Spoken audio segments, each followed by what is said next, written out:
অস্তিত্বই থাকবে না ইনশাআল্লাহ। এটা বোঝাই যাচ্ছে থাকবে না ইনশাআল্লাহ।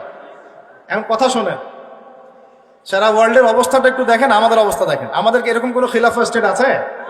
নাই। শেষ হয়ে গেছে কত সালে? 1914 সালে। কত সালে? তার আগ পর্যন্ত কিছু কিছু জায়গায় এটা ছিল। 14 সালে ধ্বংস হলো কার হাতে? ব্রিটিশদের হাতে। কার হাতে? আর ভিতর থেকে কিছু মুনাফিক কাজ করেছে, নাজদিরা। এই নাজদিরা ব্রিটেনের সাথে হাত মিলিয়ে জেরুজালেম দখল করে এটাকে ইহুদিদের হাতে তুলে দিয়েছে। খুশি হলেন? ব্রিটেন এটা দখল করে কিন্তু নিজে সেখানে থাকে নাই, সে ওটা দখল করে ইহুদিদের জন্য খুলে দিয়েছে। আর আপনাদেরকে জানিয়ে রাখি, এই ঘটনার 2000 বছর আগ পর্যন্ত এই ইহুদিরা এখানে ঢুকতে পারে নাই। কত হাজার বছর? 2000 বছর পরে এই ঘটনা ঘটেছে। তাহলে ঘটনার আপনার কাছে বিস্ময়কর মনে হচ্ছে না? 2000 বছর পর এই ব্রিটেনের হাত ধরে তারা এখানে ঢুকেছে। আর আমাদের মুসলিমদের মধ্যে নাজদিরা সহযোগিতা করেছিল।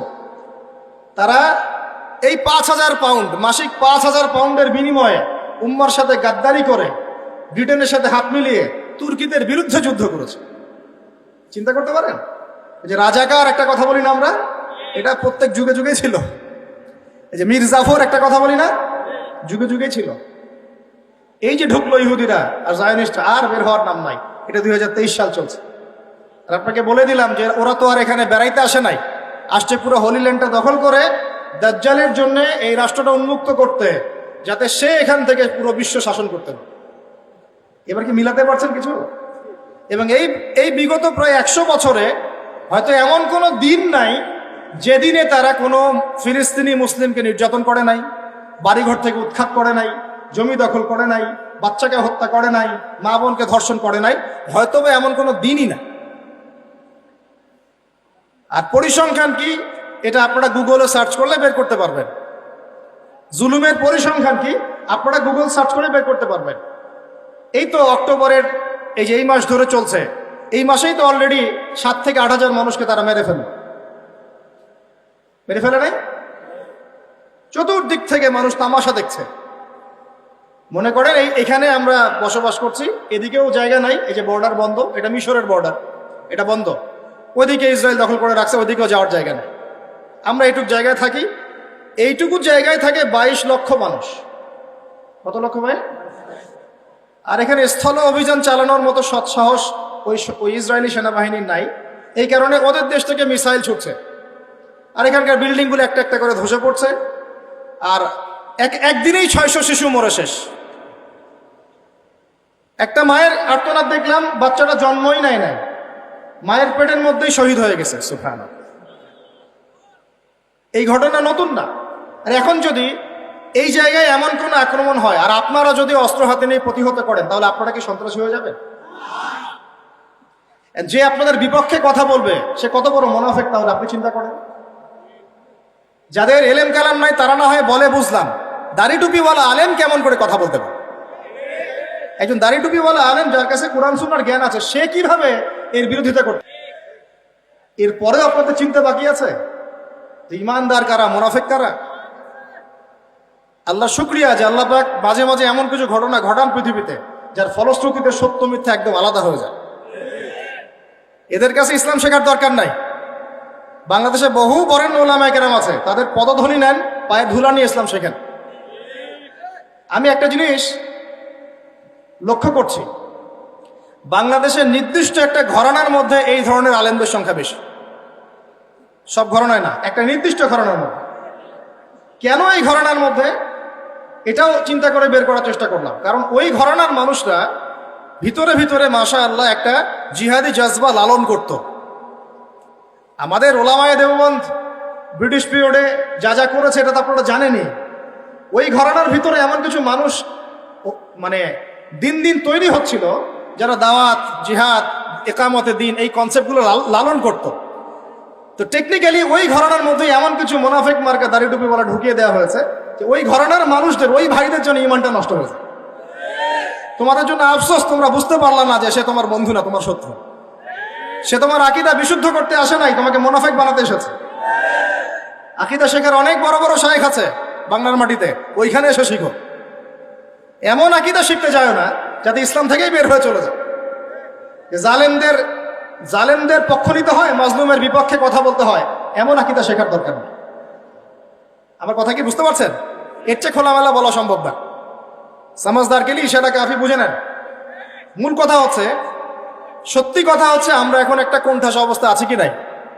ওয়ার্ল্ডের মধ্যে আপনার এরকম কোনো জায়গা নেই। আমি বুঝালাম, এই জায়গায় যদি এত ঘনবসতি থাকে, মা বোনরা থাকে, শিশুরা থাকে, এদিকে বর্ডার বন্ধ, ওইদিকে ইসরায়েলি আগ্রাসন, তার মধ্যে আপনার পানি নাই, ইলেকট্রিসিটি নাই, খাবার নাই, আর আমি যে আপনাকে কিছু ত্রাণ পৌঁছাবো সেই সুযোগও নাই। একটা বিমান যে হায়ার করে আপনার কাছে গিয়ে ওখানে ল্যান্ড করে ত্রাণ দিব, সেই সুযোগ আমার কাছে নাই। চতুর্দিকে আমার চারপাশে প্রায় 12টা মুসলিম কান্ট্রি আছে। সৌদি আরব আছে, কাতার, কুয়েত, জর্ডান, লেবানন সবই আছে। ইরান মাঝে মাঝে অস্ত্র দিয়ে সাপোর্ট দেয়, হিজবুল্লাহ মাঝে মাঝে অস্ত্র দিয়ে সাপোর্ট দেয়। দ্যাটস অল, এতটুকুই।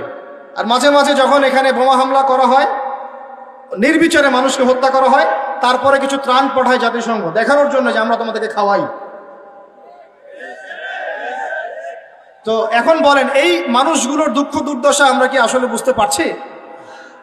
উম্মার অবস্থা কখনো এমন ছিল না, আল্লাহর কসম করে বলছি, উম্মার অবস্থা কখনো এমন ছিল না। চতুর্দিক থেকে মানুষ যেন গ্যালারিতে বসে ওদের মৃত্যু দেখতেছে, মজা করতেছে। গ্যালারিতে বসে ফুটবল খেলা মানুষ যেমন করে দেখে, এইভাবে আরবের রাষ্ট্রের নেতারা বসে বসে ওদের মৃত্যু দেখতেছে। বাংলাদেশের মতো ছোট দেশ যে সাহসটা দেখায়, ওরা সেই সাহস দেখাতে পারে না। ওয়াল্লাহি, আল্লাহর কসম, যদি আমরা মুসলিম কান্ট্রি হতাম এবং আমাদের যদি এরকম অস্ত্র-শস্ত্র, শক্তি সামর্থ্য থাকতো, আমরা ওদের বিপক্ষে জিহাদে সৈন্য পাঠাতাম ইনশাআল্লাহ। আমি অনুরোধ করব, রিকোয়েস্ট করব, যদি আমাদের সরকারের প্রশাসনের ওই ক্ষমতা থাকে, তারা যেন এই জালেমদের বিরুদ্ধে আমাদের পক্ষ থেকে সৈন্য পাঠায় ইনশাআল্লাহ।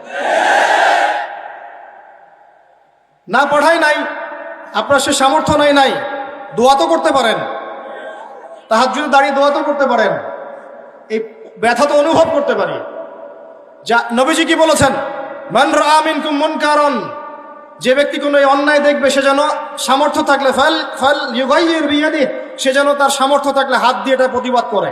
আমাদের ছোট্ট রাষ্ট্র হাত দিয়ে কিছু করার সামর্থ্য নাই, আছে? নাই, সত্যি কথা এটাই নাই। তাহলে আমরা কি করব? ওয়াইলাম ইয়াস্তাতি, সে যদি না পারে, ফাল ইউগাইয়ির বিলিসানিহি, সে যেন তার মুখ দিয়ে প্রতিবাদ করে। এইটুকু আমাদের করার ক্ষমতা নাই? আপনারা ইউনাইটেড নেশনসের হিস্ট্রি পড়েন, ওখানে এক একজন রাষ্ট্রনেতাকে 15 মিনিট বক্তব্য দেওয়ার সুযোগ দেওয়া হয় সাধারণ পরিষদে। কত মিনিট? একদিন বক্তব্য দিতে উঠেছে ফিডেল ক্যাস্ট্রো, নাম শুনেছেন? আমাদের পলিটিশিয়ানরা খুব ভালো করে জানে ফিডেল ক্যাস্ট্রো। উনি কিউবার প্রেসিডেন্ট ছিলেন, উনি কিন্তু মুসলিম ছিলেন না। মুসলিম না থাকার পরেও তিনি যে সাহস দেখিয়েছেন, এটা অবশ্যই প্রশংসনীয়। আমাদের এখানে কমিউনিস্ট মুভমেন্টের সাথে অনেকে জড়িত আছেন না? আপনারা বাংলা ভাষা কি বলেন? বাম দল বলেন, তাই না? ফিডেল ক্যাস্ট্রোর আদর্শ তারা অনেকে ফলো করে।